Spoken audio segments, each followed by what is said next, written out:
आप सभी को सादर नमस्कार। आज मैं आपके बीच में लेकर आई हूँ उदा पासी जी को। इनका एक नाम था जगरानी पासी, इनके पति का नाम था मक्का पासी।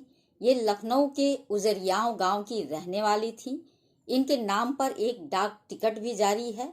लखनऊ के सिकंदराबाग चौराहे पर जब आप गुजरेंगे तो एक भव्य प्रतिमा देखेंगे। एक हाथ में बंदूक लिए, सिर पर साफा बांधे और आंखों में धधकती ज्वाला। ये धधकती ज्वाला थी ब्रिटिश हुकूमत के खिलाफ। बेगम हजरत महल की आप सहयोगी थी और उन्होंने अपने नेतृत्व में एक महिला सेना बनाई थी। अंग्रेजों ने जब कैंपवेल के नेतृत्व में सिकंदर बाग पर हमला किया तो उनका मुकाबला दलित महिलाओं के इसी सेना से हुआ।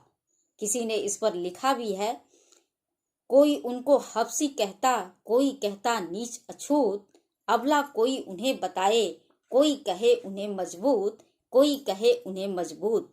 लखनऊ के तत्कालीन मेयर डॉक्टर दाऊजी गुप्त लंदन गए। इंडियन हाउस लाइब्रेरी लंदन में स्वतंत्रता संग्राम के बारे में रोचक बातें हासिल हुई, जिसमें वीर बाला उदा देवी के बारे में जानकारी हासिल हुई। 1857 में चिनहट की लड़ाई में मक्का पासी शहीद हो गए। मक्का पासी के शहीद होने के बाद अंग्रेजों के विरुद्ध घर से निकल पड़ी उदा देवी। समय था 16 नवंबर 1857 का। लखनऊ शहर के सिकंदर बाग पहुंची, तब वहां पर घना जंगल था। उस घने जंगल के बीच जहां एक पीपल का पेड़ था, पेड़ के नीचे घड़े रखे गए थे जिसमें पानी रहते थे। पानी ठंडा रहता था और अंग्रेजी फौज जब उधर से गुजरती थी तो वहीं रुक कर पानी पीती थी।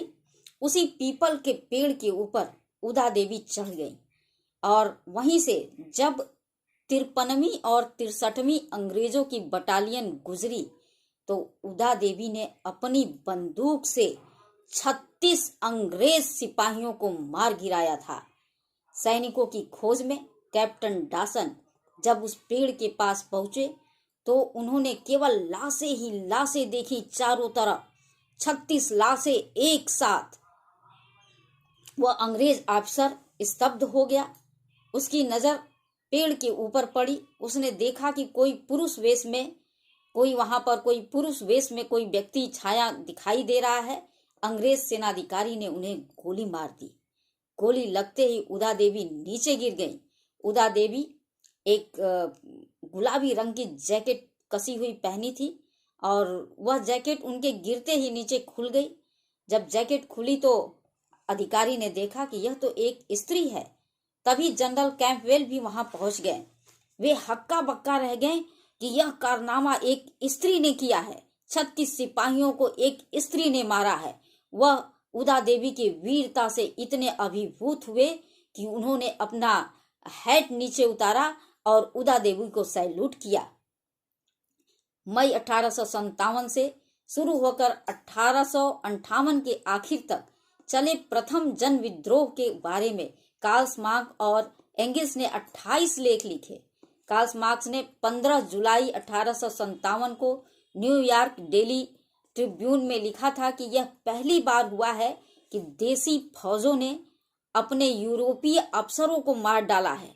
इस महाविद्रोह की पहली और सबसे बड़ी विशेषता यह थी कि उत्तर भारत की दलित दमित जनता ने अंग्रेजों से आमने सामने लोहा लिया था। वीरांगना उदा देवी के शौर्य और पराक्रम से पूरे स्वतंत्रता संग्राम में एक नई गरिमा मिलती है। अमर शहीद वीरांगना उदा देवी अवध के छठे बादशाह नवाब वाजिद अली शाह के महिला दस्ते की सदस्य थीं। वाजिद अली शाह ने अपनी इन पलटनों को बहुरंगी विविधता और आकर्षण दे दिया था। उन्होंने अपनी पलटनों को तिरछा, रिसाला, गुलाबी, दाऊदी, आबनूसी और जाफरी जैसे नाम दिए थे और इन फूलों के रंग की ही उस पलटन की वर्दी तैयार की गई थी। बाद के दिनों में इन रंगों पर एक काली वर्दी पहनना अनिवार्य कर दिया गया था। शायद इसीलिए लेफ्टिनेंट कर्नल गार्डन एलेक्जेंडर को पलटनों की महिलाएं ब्लैक कैट दिखती थी। अंग्रेज सर्जिट फोर्ब्स मिशन ने सबसे पहले अपनी यादों में सिकंदराबाद में पीपल के पेड़ पर बैठी एक ब्लैक कैट का जिक्र किया है, जिसने एक एक करके अंग्रेजी फौज के 36 अफसरों और सैनिकों को मार दिया था, जो उदा देवी थी।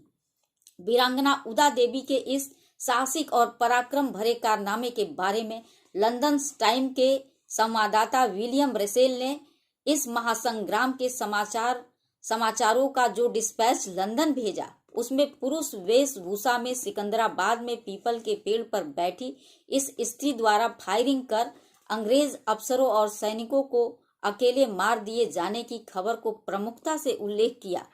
ऐसा अनुमान लगाया जाता है कि लंदन टाइम्स में छपी इन खबरों के आधार पर ही कार्ल मार्क्स ने अपनी टिप्पणियों में सिकंदराबाद की इस घटना को समुचित स्थान दिया था। इतना स्थान पाना बिना कार्य के नहीं हो सकता। ऐसी वीरांगना उदा देवी पासी को, ऐसी साहसिक महिला को आज मैं नमन करती हूँ अपने देश के एक एक नागरिकों की तरफ से, क्योंकि आज आप जैसे हजारों बलिदानियों के कारण ही हम स्वतंत्र हवा में सांस ले रहे हैं। अगले दिन पुनः मिलेंगे एक वीर बाला से, एक वीर वीरांगना से, एक साहसी महिला से जो भारतीय राष्ट्रीय आंदोलन में अपना योगदान दी थी। इन्हीं बातों के साथ कल की प्रतीक्षा में बहुत बहुत धन्यवाद। जय हिंद, जय भारत।